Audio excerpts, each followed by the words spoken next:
Senin de kadırdan dilek dilerin, rahmeyleyip yağmur yağdır sultanim.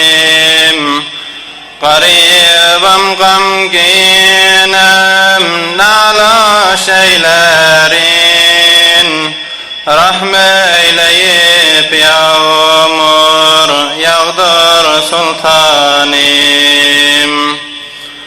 Kadar Allah dökün nusret barani, ekinin hem demi yerin yarani. Yerin göğün arşın kürsin subhani, rahmeyleyip yağmur yağdır sultanim.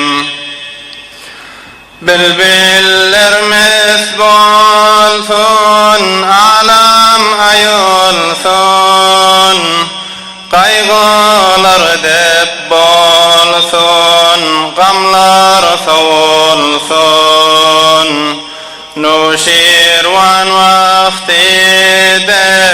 cahan yayılsın, rahmeyleyip yağmur yağdır sultanim.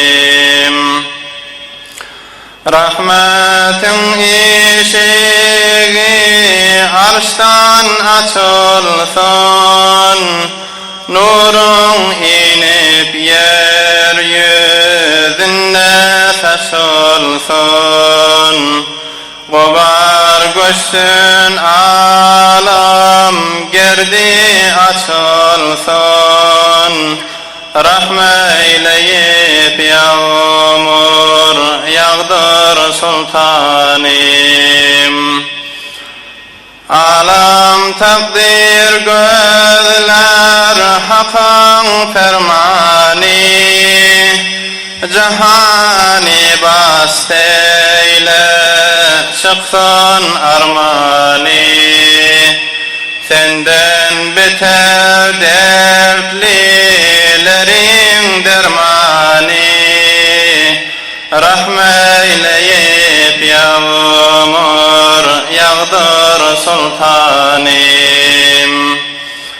Ben de biçareyim,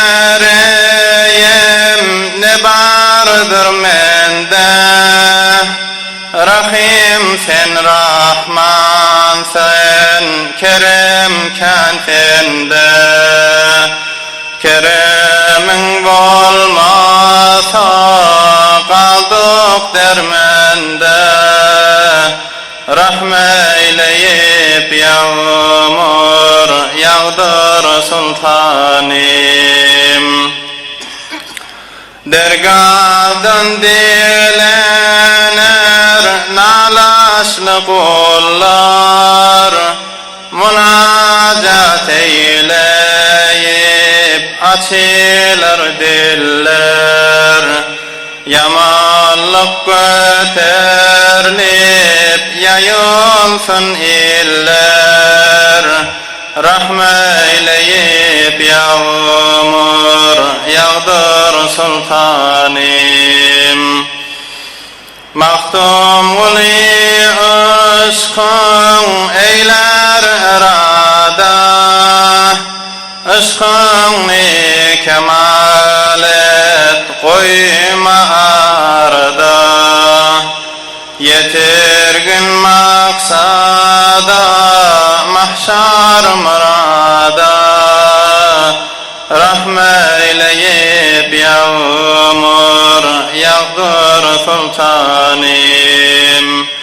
Senden beter dertlilerin dermani, rahmeyleyip yağmur yağdır sultanim. Esselamu aleyküm ve rahmetullah.